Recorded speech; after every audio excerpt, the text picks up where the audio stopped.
It's the season for soups and pies. And while pies on the topic, today I'm going to be showing you how to make a beef and Guinness pie.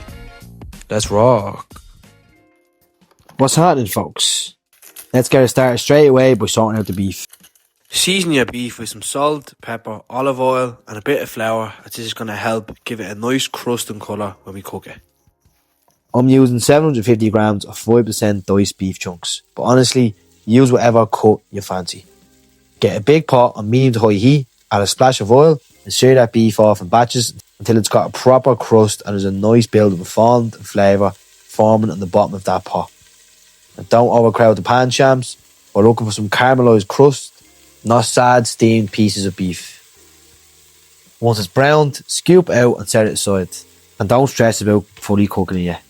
Now see that golden layer stuck to the bottom of the pot? That's flavour gold. Don't go wasting it. Now into the same pot, toss in a knob of butter, add 2 diced onions, 2 carrots and 2 sticks of celery. All chopped as fine as you can, to the best of your abilities. Now optional, but I like to throw in a handful of chestnut mushrooms for some extra depth of flavour. Sweat that all off on medium to high heat for around 5 to 6 minutes until soft and slightly golden. Then add 5 cloves of garlic and about 2 tablespoons of tomato puree.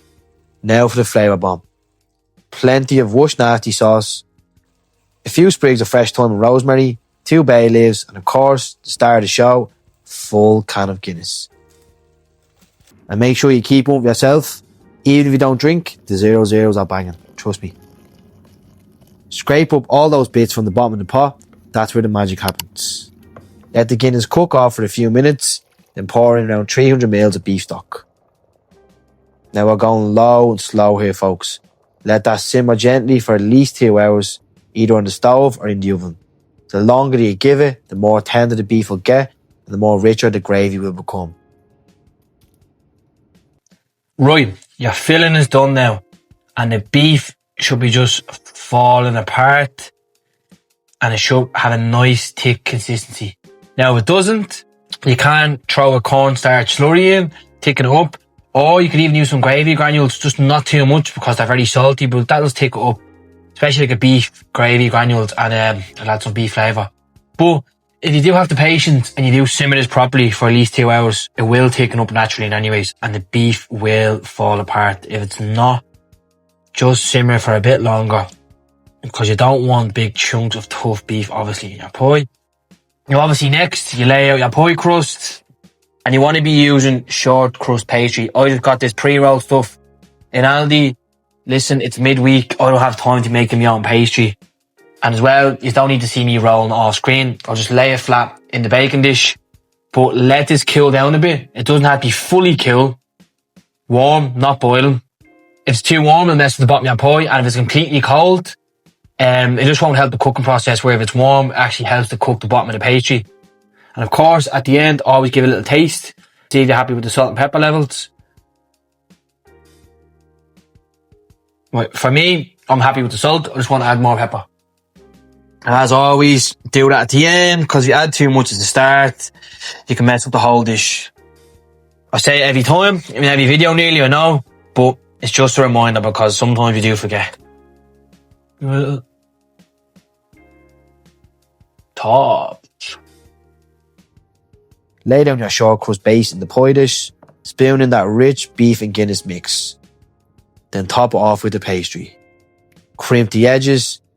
Make sure you have a few slits for the steam to escape and brush it with an egg wash so it bakes up golden and shiny. Bang it into a preheated oven on 200 degrees for around 25 to 30 minutes or until it's puffed up golden and smells absolutely unreal.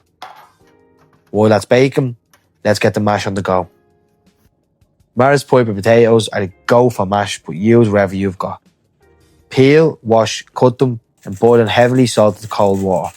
Always start from cold, that's a golden rule. Once they're fork tender, let them steam off for around 10 minutes. When finished, whack them through a potato ricer or mash them with a potato masher.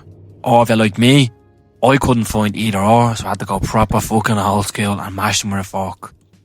My forearms are in bits after it. So yeah, so make sure when you're making mash, you can locate your masher or your potato ricer beforehand. Add a few knobs of butter, splash in milk or cream Season with salt and pepper and mix until you get your perfect texture. Here's a little trick from my ma. I like to add a little small handful of finely diced onion and parsley at the end. It gives the mash a lovely freshness and a bit of nostalgia for me. That is optional of course, but don't knock it until you try it. Now it's time to serve this bad boy. Cut it down the middle and just admire that cross section. This is enough for 2 servings. If you like me on the night I was absolutely starving, I had the whole thing with a can of Guinness, I'm not ashamed. Serve up with your sides. I just made the mash as you seen. Also added a few garden peas and just topped it with a bit of gravy. If you're looking for more nasty recipes, just click that video in the corner right there. Here at the Scran HQ, I just cook whatever I'm in the mood for. And then, yeah, suppose that's that, innit? Tops. Not in, damn it. For all the tash bonds.